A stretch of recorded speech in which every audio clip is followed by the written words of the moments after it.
Horton hatches the egg by Dr. Seuss. Sorry to me, say Elisa Bird hatching an egg. I'm tired and I'm bored, and I've gained some my leg from just sitting here day after day. It's work I hate it. I'd much rather play. I'd take a vacation, fly off for a rest. If I could find someone to stay on my nest. If I could find someone, I'd fly right free. Then Horton the elephant passed by her tree. Hello, God, Elizabeth, smiling her best. You've nothing to do, and I do need a rest. Would you like to sit on an egg in my nest? The elephant laughed. Why of all silly things? I haven't feathers, and I haven't wings. Me on your egg? Why, that doesn't make sense. Your egg is so small, ma'am, and I'm so immense. Tut tut, and so amazing. I know you're not small, but I'm sure you can do it. No trouble at all. Just sit on it softly. You're gentle and kind. Come be a good fellow. I know you won't mind. I can't, said the elephant. Please, begged the bird. I won't be gone long, sir. I give you my word. I'll hurry right back. I'll never be missed.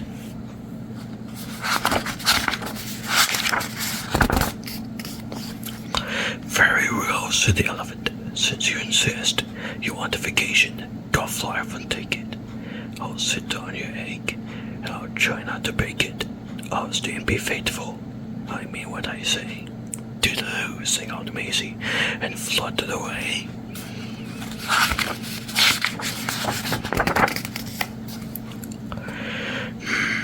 The first thing to do, Muppet Horton, let's see. The first thing to do is to prop out this tree and make it much stronger. That has to be done. Before I get on it, I must weigh a ton.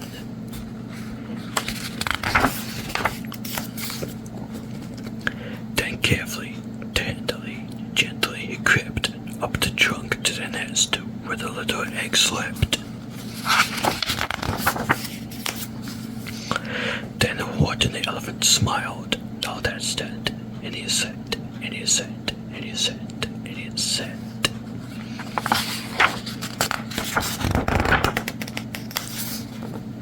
And he sat all that day, and he kept the egg warm, and he sat on a night for a terrible storm.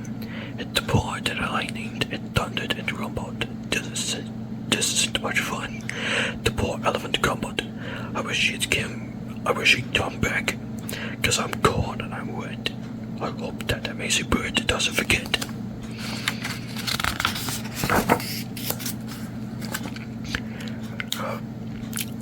But Maisie, by this time, was far beyond reach, enjoying the sunshine way off in Palm Beach, and having such fun, such a wonderful rest, decided she'd never go back to her nest. So Horton kept sitting there day after day, and soon it was autumn, the leaves blew away, and then came the winter, the snow and the sleet, and the icicles hung from his trunk and his feet. But Horton kept sitting, and said with a sneeze, I'll stay on this egg, and I won't let it freeze.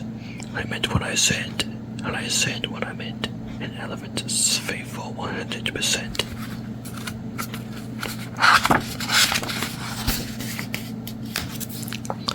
So poor Horton sat there the whole winter through. Then came the springtime with troubles new. His friends gathered around, and they shouted with glee. Look, Horton the elephant's up in the tree. They taunted, they teased him, they yelled. How absurd. What Horton the elephant thinks he's a bird.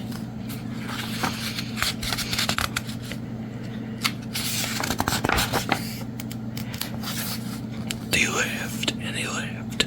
Then they all ran away, and Horton was lonely. He wanted to play, but he sat on the egg and continued to say, I meant what I said, and I said what I meant, and the elephant's faithful 100%. No matter what happens, this egg must be tended, but the poor Horton's troubles were far, far from ended. For while Horton sat there so faithful, so kind, Sweet Butters came sneaking up softly behind. He heard the man's footsteps. He turned with a start. Three rifles were aiming right straight at his heart. Did he run? He did not. Horton stayed on that nest. He held his head high, and he threw out his chest, and he looked at the hunters as much as to say, "Shoot if you must, but I won't run away." I meant what I said, and I said what I meant. An elephant's faithful 100%.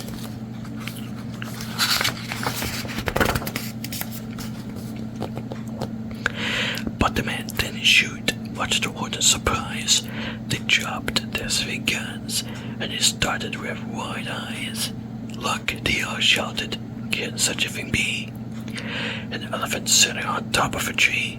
It's strange, it's amazing, it's wonderful. No, don't shoot him, we'll catch him. That's just what we'll do. Let's take him alive. Why, he's terribly funny. We'll sell him back home to a circus for money." And the first thing he knew, they had built a big wagon with ropes on the front for the pullers to drag on. They dug up this tree and they put it inside, with Horton so sad that he practically cried. "We're off," the man shouted, and off they all went, with Horton and Happily 100%.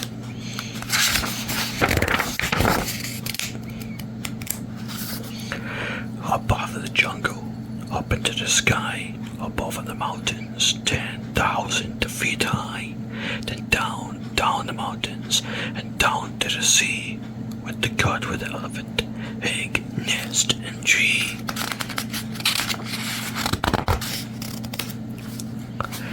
Then after the wagon, and onto the ship, out over the ocean, and oh, what a trip! Rolling and tossing and splashed with a spray. And Horton said, day after day after day, I meant what I said, and I said what I meant. But oh, am I seasick 100%.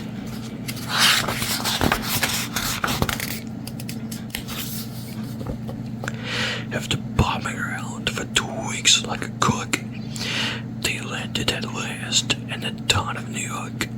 On the shore, the man shouted, and down with a lurch went Horton the elephant, still on his perch, tied onto a board that could just scarcely hold him. Bump, Horton landed, and then the man sold him.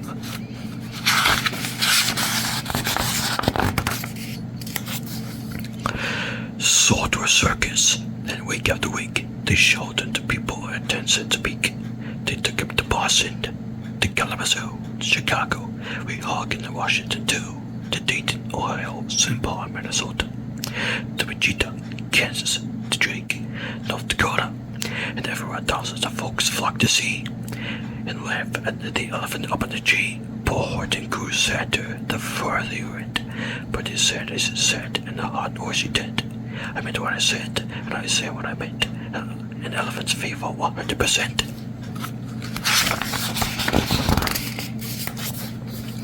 Then one day, the circus show happened to reach a town way down south, not so far from Palm Beach, and darting along way up high in the sky, who of all people should chance to fly by?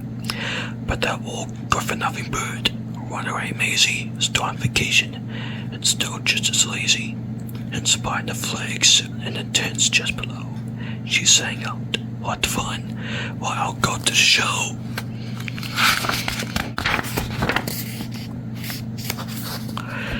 And she swooped from the clouds through an open tent door. "Good gracious," gasped Maisie, "I've seen you before." Poor Horton looked up with his face white as chalk. He started to speak, but before he could talk,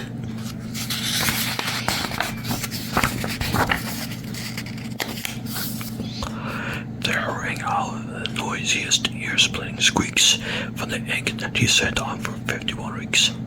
A thumping, a bumping, a roar of scratching. A roar of scratching. My egg, shouted Horton. My egg, why it's hatching. But it's mine, screamed the bird. When she heard the egg crack, the work was all done. Now she wanted the bag. It's my egg, she sputtered. You stole it from me. Get out of my nest and get out of my tree.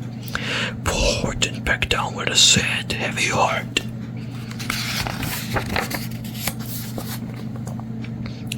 But at that very instant, the egg burst apart, and off the pieces of red and white shell from the egg that he sat on so long and so well.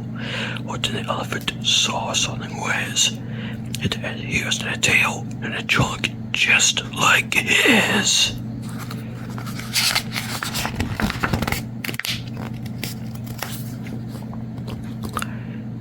And the people came shouting, what's all this about? They looked, and they stared with their eyes popping out. Then they cheered, and they cheered, and they cheered, more and more. They'd never seen anything like it before. My goodness, my gracious, they shouted, my word. It's something brand new. It's an elephant bird, and it should be like that. Because Horton was so faithful. Because Horton was faithful, he said, and he said. He meant what he said, and he said what he meant.